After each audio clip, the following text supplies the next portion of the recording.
going on, everybody? Welcome to the next episode of the Liberty Lounge. My name is Jamie Cheerio, and I'm here with the founder of Liberty Networking, Mr. Jimmy Sorrells. How we doing, Jimmy? Hey, man, I'm doing great. Good, good. And we're excited to come to you guys with another episode with Lindsey Moore. But before we get there with her special intro, Jimmy, tell us a little bit about why we founded this podcast and really what we're trying to do here. Yeah, so this podcast is to help promote members of Liberty Networking and also to help promote Liberty Networking. So we just want to bring more value, and it's a way to people also to get tips about networking and maybe an entrepreneur journey and relate to things like that. I love it. Well, let's go ahead and intro Lindsey. So, Lindsey, you are the broker in charge of, I want to make sure I get this right, the Legacy Group SC Real Estate. Is that correct? That's correct. Okay. Tell us a little bit about, just your story, your background. Did you want to be a real estate agent when you grew up? You know what you want to be when you grow up? Kind of how did we get here?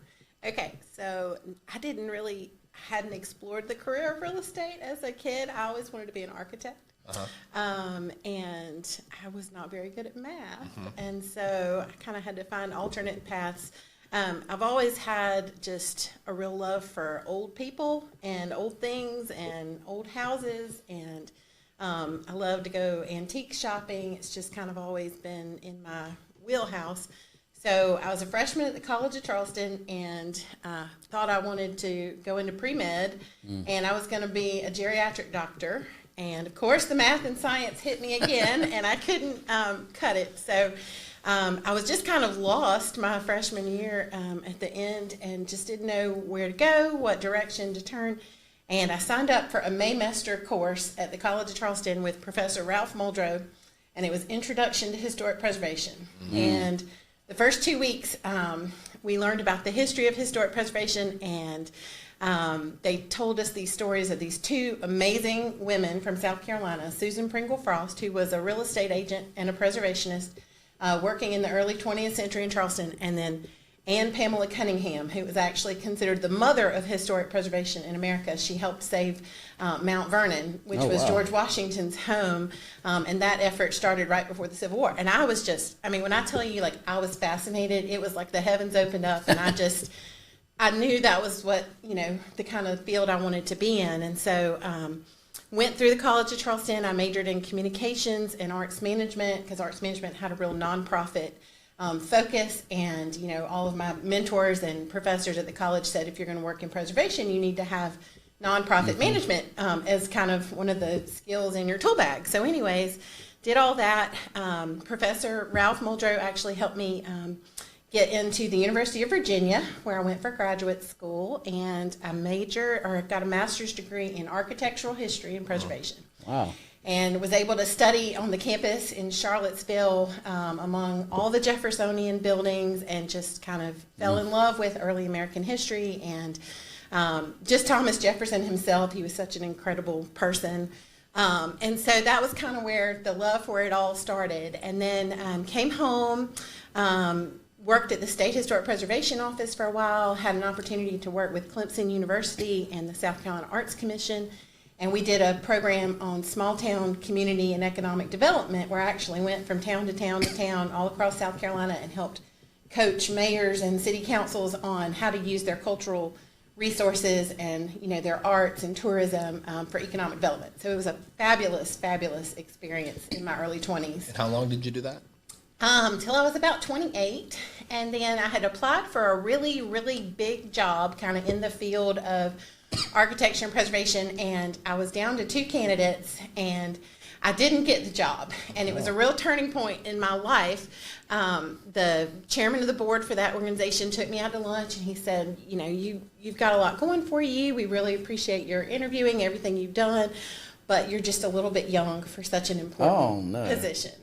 And so at that point, I sort of had what I call my midlife crisis, if you will. I had a really hard time figuring out what I wanted to be when I grew up because we had settled in Columbia, and Columbia does have a lot of great, historic preservation happening, but the job opportunities are limited. So it was sort of like, okay, we've got to find a new direction. So didn't get to real estate yet. I actually went to Columbia International University and got a second master's degree in elementary and early childhood education. Okay.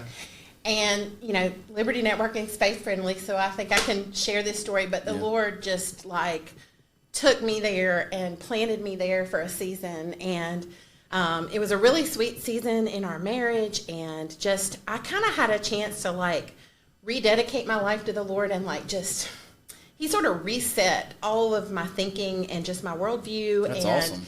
It was just an amazing experience. And sounds like you really like school too. I love school. Yes, I'm a homeschool mom too. Yeah, so awesome. That kind of fits into the puzzle. But during that time, it was so interesting because CIU, under the direction of Bill Jones, they had really started to take a business as missions, missions as business focus in their missionary programs and their studies. And that had a real impact on me. They were bringing speakers into chapel, and they were talking about how to, run your business for the glory of God. And I just had no clue at that point in time that I was going to get into real estate. No clue. And so anyways, fast forward a few years, I started to have my children. I never actually took a teaching job after that. I worked in marketing for a private school in Columbia for a little while.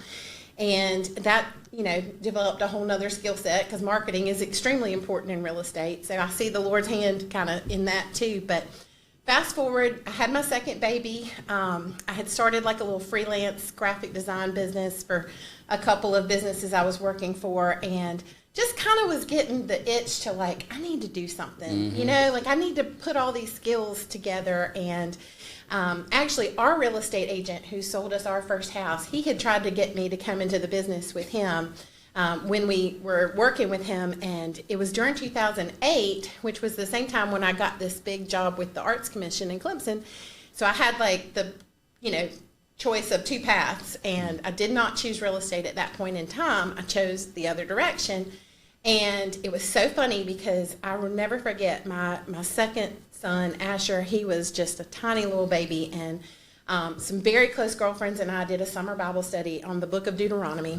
And the Bible study speaker, she just kept saying in the sessions over and over, what is the one door that God opened for you that you didn't walk through that you wish you had? And it really settled in on me big, oh, it was supposed to be real estate. Wow. It was big.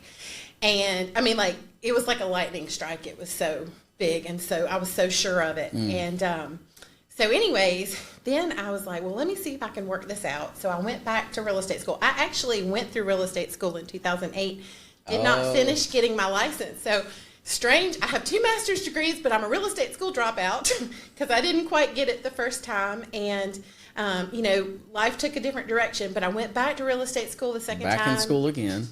Back in school again, studied super hard, had no idea what God had in store for us on the path. And so got my license in 2015, and, the Lord just worked out every detail of that. I found a great babysitter to help with Asher, and it was just provision left and right, provision left and right. And so went to work for some big brokerages and kind of got that experience under my belt. And then right after COVID in 2021, we felt a really strong calling that we were supposed to spin off and start our own company. And so my husband has been involved from kind of a part-time advisory capacity because he has another full-time job. But anyways, he we just prayed a lot about it and felt like the Lord was calling us to do it. And it kind of brought me back to all the things, all those chapels I had sat in at CIU where missions as business, business as missions. And that was kind of what I saw was missing from the real estate industry. And that was really what we wanted to kind of bring to the table. Yeah, that's good. Wow. There's so many things. Sorry, that was a lot. No, it's great. There's so many things that we can dive into, from the quarter life crisis to even being a homeschool mom while having a business, all the way through the entire journey. So there's a lot of pit stops that we can kind of make. But tell us a little bit about your business today. So you've got 8 agents, including yourself. That's right. And you're the broker in charge. What does that mean for someone who's watching this? They don't really understand that. So being the broker in charge is a lot of strategic planning and administration and just kind of making sure the business is healthy. And then, of course, I'm still involved directly in sales as well, but try to, help my other agents kind of grow their own little independent businesses too, because in real estate, everybody's an independent contractor. Yeah. But what we do is we kind of work together to market ourselves collectively. So it's kind of like a marketing co-op or a marketing sharing program. One of the really exciting things that we've done in the past year, and this was a long time dream come true also, we started a magazine, and it's called Carolina Keepsakes, and we got that trademarked. So nice. But it is really just showcasing South Carolina culture. It's focused on heritage, hospitality, and home. So kind of the three cornerstones of our business. And, you know, with that preservation and history background, I love South Carolina. Like, I think, like, there's just no way to explain it. Like, I truly am passionate about every corner of the state, from the mountains to the sea. I love the small towns. I love the people. I love our history. I just love all of it. And we really just wanted to kind of showcase that, because South Carolina is changing every day. You know, we have lots of people moving in, and they're moving in because they love it. But at the same time, like, they need to know about it so that, you know, we preserve the things that are special about South Carolina. So this magazine covers all of South Carolina? The whole state, yep. And where can people find it? They can get a digital subscription for free online. You go to legacy-sc.com/Carolina Keepsakes. I know it's kind of long. But you could also text us, and we can send you that link at 803-727-6504. And you do have printed copies, too. We do have printed copies, yep, and we are distributing them throughout the state. We're partnering with small businesses like coffee shops and cafes that carry them. They also go out to everybody on our past clients list, obviously, Nice. and just trying to get them out there as much as we can. Good. So have you found that kind of like your passion for South Carolina and all things preservation and historically, especially with so many people like moving here, have you found that when you're, I guess, trying to win business, when people are trying to move here, it's like they're trying to find a real estate agent. Like, how did I find my real estate agent? I went on YouTube and I found somebody that was moving to South Carolina, and I called them. So like, when somebody's choosing between a team of agents to help them, you know, move from out of state, do you find that like your team's passion for South Carolina helps you guys win a lot of business? I think it does. I was very blessed to become part of a program called Golf Life Navigators, and it's retirees who are specifically relocating here for golf courses, and because South Carolina's first in golf, like the license plate says. And so I got a really neat opportunity just to kind of become an ambassador for not just one club, but like all the clubs. And so I represent Charleston and Columbia and Aiken for that program. And so those folks are oftentimes coming in, and they're from all over the country. They don't know like which corner of South Carolina fits them, which corner they want to be in. And I think that's kind of our unique value proposition, is like, we're not just limited to one geographic area. We actually started a really unique home search app. It's statewide. It encompasses every MLS in the entire state.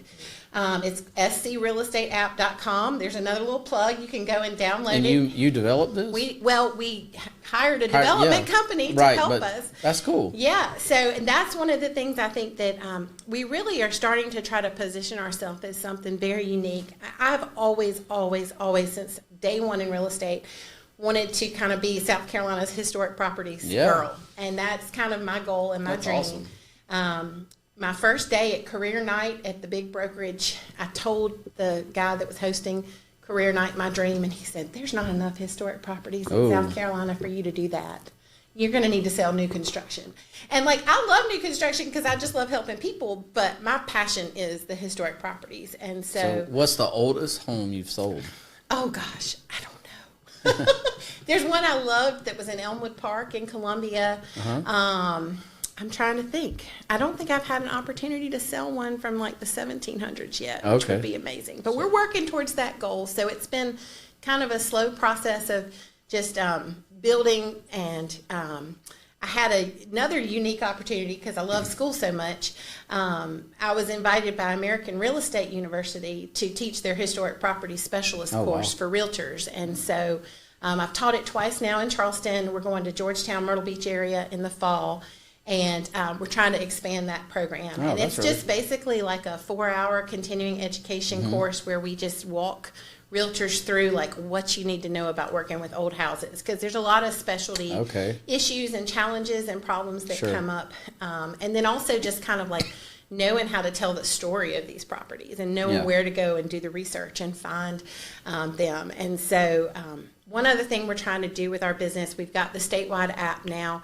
It's been a slow process. Like, Yeah. it's just, you know, we have to put one piece of the puzzle in place at a time. Sure. And the magazine was a huge benchmark for us. I think that's going to really, you know, set our momentum at a higher pace. But, you know, the other goal we have had is trying to work to put ourselves in a financial position for my husband to come on board full time with us. And so we're getting very, very close to that. So you're excited about working with your husband? Yeah, we are. Okay. Because, like, his skill set and my skill set, I think it's going to just really, I mean, this is kind of a dumb pun, but it's going to be a beautiful marriage because, like, my dream for how I want to market the historic properties, you know, his background is in TV production and photography and graphic design and marketing. So, like, I need him to really implement the marketing program that I want to start for historic properties. And so when we can get him into the mix, at that point, we're going to go full speed ahead with, like, really marketing our historic properties program. That's good. But it's just been a slow, you know, we're going at the Lord's pace. Not that he's slow, but you know. Yeah, I know what you're saying. So, looking at your journey, going from a solo real estate professional underneath someone else's brokerage to now 7 agents, talk to us a little bit about, like, were there any kind of struggles or ceilings that you hit? Was it hard to find good people? Like, what are some lessons you've learned along the way when it comes to building a team? Because there's a lot of people in Liberty Networking who are salespeople that do have the dream of creating some leverage and finding good people for their sales team. That has been it's been a big learning curve for me. My husband has the gift of discernment. I do not. And I tend to see the best in everybody. Yeah. And so I have had some struggles with that. Like, you just invest so much time into people and try to help them and hold their hand along the way. And loyalty is, like, not something that is real common in our culture these days. And so, you know, you put all this time and effort into people and then you realize it's not going to work and it's not working out on either end. And so, you know, you let them go, but at the same time, it's like, oh, I miss you because I spent so much time helping you, you know? And so I've had a few situations like that that have been really kind of hard. I mean, emotionally, it's so hard because when you're coaching and training and helping somebody and you're trying to, like, you know, help them fulfill their highest potential, and then you find out, like, down the road, like, you weren't really here for that or to be a part of what I'm building. You were here for yourself. You can't make them do something, right? And you can't, they either are there for the right reasons or they're not. And in real estate, I think especially, a lot of people get into this industry for the wrong reason. And what is that? They just want money. I mean, they think it's like a get-rich-quick scheme, and real estate is anything but a get-rich-quick scheme. And they also think they can control their own schedule, right? That doesn't happen either. So, I mean, you know, it's just that has probably been one of my biggest struggles is just, but I think at the end of the day, what the Lord has taught me is that, like, you just never know what he's going to do with the seeds that are planted. Because I look back, like, during the time when I was working with Clemson and the Arts Commission, there were 2 people in my life, like, and I was kind of like, you know, I had given my life to the Lord early and then kind of done the whole rebellion thing and then was kind of bringing myself back. And there were 2 people that just had such an impact on me. And one was the mayor of Pacolet, South Carolina. Her name was Elaine Harris. And the other was an architect that we worked with, Randy Wilson. He has a company called Community Design Solutions, and they were very strong believers. Randy's a worship pastor.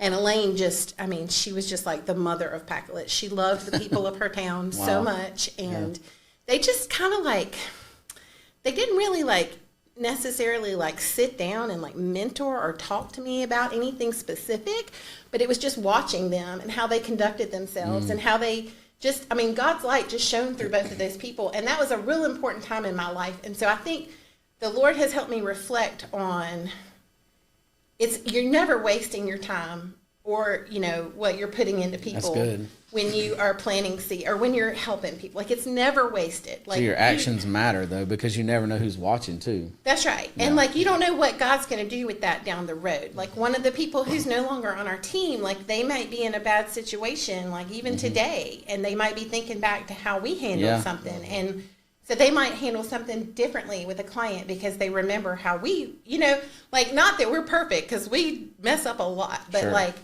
I think that's what the Lord taught me through that, is just, like, your actions are never wasted. That's good. I've built a lot of sales teams in my career, and I've learned something that an old mentor used to tell me. He said, the people that you think will, won't, and the people you think won't, will. And it's like you recruit somebody, and it's like I had a guy who was blue collar, never sales, and then he ended up going on to be one of my top people. So like, have you had that experience where you brought someone in where you're like, there's no way that they're going to make it, but then now they're one of your most loyal teammates? Not yet. The teammates we have on our team now are super, like, it's just amazing. Better question then. What are some common character traits of the ones who have stuck with you, have made it, are finding success, that is maybe different than the ones who didn't make it? Okay, that's tough. But, I mean, there definitely are a few characteristics. I think number one is patience. Mm-hmm. I think that patience is something we don't have a lot of in our culture anymore because we get everything instantly on our phones. Microwave generation, yep. You know, like, I think so many real estate agents, you get a new lead and you just give up on them too quickly because they're not ready to go right away. And, like, I see getting a new real estate lead, I mean, this is kind of a bad analogy, but it's like getting pregnant. It might be 9 months before you get to hold that baby in your hands. It's definitely the long game. It is. Right? It's a long game. And so I think, like, you know, that perseverance and patience and not giving up and just being willing to, like, walk alongside people in their journey, because sometimes their journey's not going to happen overnight. I mean, sometimes it takes 6 to 9 months to find a house. Yeah. I mean, especially in today's market. And so you just don't want to give up too soon. And I think that everybody on our team, you know, they've seen the big picture, and they know that it's going to take time to build what we're building. And I think they're in it for the long haul. You got to constantly keep that big picture and vision in front of them, though, right? Yeah, you do. And it has taken so much longer to implement than I ever, like, we'll get a real clear direction of where we're going, but then, like, it takes you 15 times longer to do, like, the first thing on the list than you ever expect. So that's been part of the journey. Sure. The journey, it's all about the journey. Yeah. It is. Let's transition here a little bit just so we can get to know you a little bit better. What is something interesting or surprising about you that someone listening to this podcast might not know about you? Oh, goodness.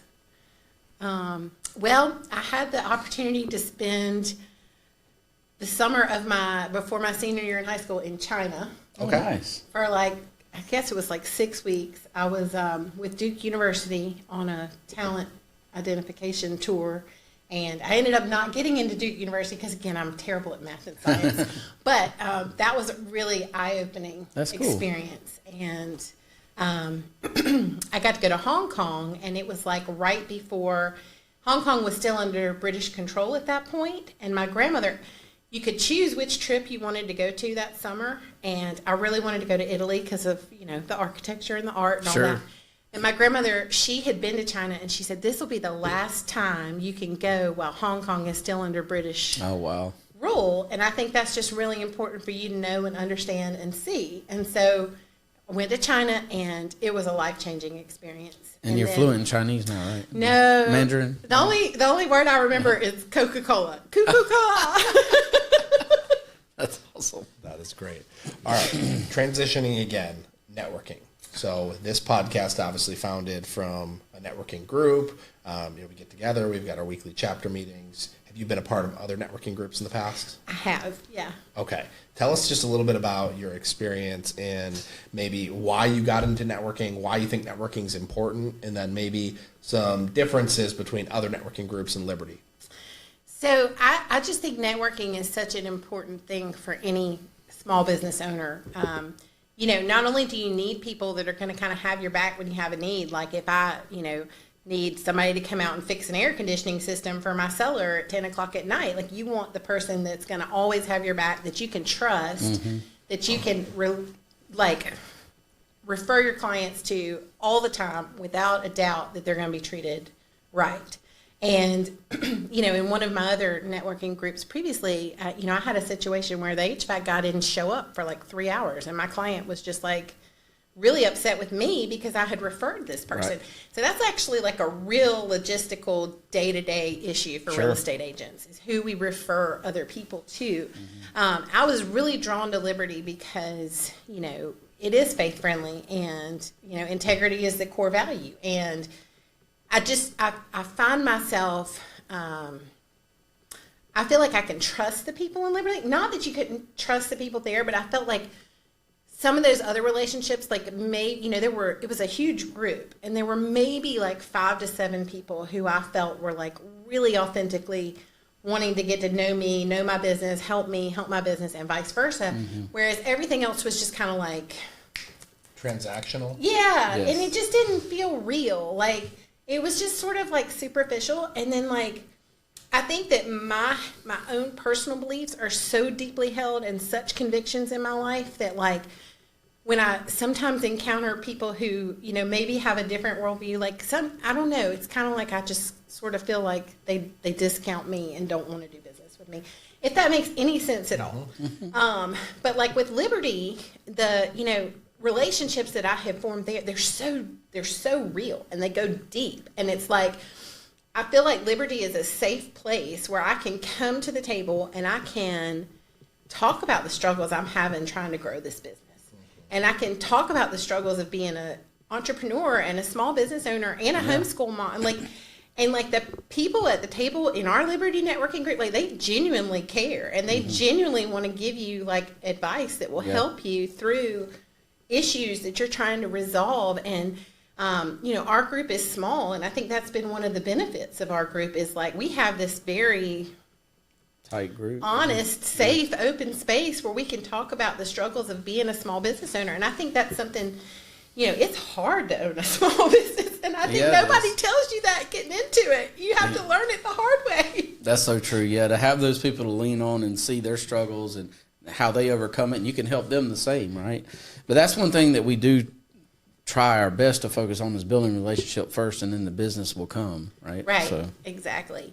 Our group started doing like a little entrepreneurial minute at the end of our meetings, because our meetings haven't been taking the full hour and a half. And, we take like 10 minutes at the end, and somebody will bring like a passage from a book they want to share, or like something they, found on the internet that's just inspiring, or just like a good way to kind of solve problems or reframe the way you think about problems in business. And that's been super helpful for me, because like, I don't really have a business background. Like, I literally am learning everything as we go. And it's been amazing to kind of have that support along the way. I love that. In one of our previous episodes, I can't remember the guest, but they coined a different acronym for ROI. So we talk about ROI getting into Liberty Networking. You spend $400 for the year. What's my return on investment? And this person challenged it, and they said, no, it's not return on investment. It's your return on involvement. And we thought that was super powerful. So, like, what's the best way that you've found that somebody can get the best return on their involvement? How can they get involved? What are some tips and tricks and things that they can do to best take advantage of being a part of a networking group? I think those meetings that you have, and those encounters and those conversations you have outside of your chapter meeting, are just where that relationship that's the is most built. important. Yeah. That's where it becomes really solid. You make the connection at the chapter meeting when you do the RBMs outside. Yeah, like our lender in our group, Jared Harless, we had a big agent retreat a couple weeks ago, and he actually came for the whole day and was just there for us in case we had questions about, because there's a lot of changes coming to the real estate industry, and we were there to kind of like flesh all that out, and what is this going to look like in practice within our own firm. And he just came and spent the day with us in case we had any questions about how the mortgage industry was going to play into the different ways we were going to change the way we do things and stuff. And it was so helpful, and I think that, that relationship, just having somebody that's got your back like that at all times, is an amazing thing. That's good. Yeah. I love it. So, any other tips and tricks about maybe someone who's shy coming into networking? Were you nervous at all when you first got into networking? I'm not a nervous person. I've never met a stranger. I love people. How do you, okay, so let's say now we're talking to someone who's extroverted like you. How can someone like you spot those people in the room and help kind of bring them into the fray? I think you just have to kind of look out for the quiet ones and like reach out to them and, introduce yourself, like try to make that connection, figure out what you have in common. I think asking a lot of questions is really good because you just never know when somebody's going to, tell you something that you can pick right up on and it's something you have in common and you can kind of build from there. I love it. And then one of the big things that are really important to us are doing the RBMs, the relationship building meetings.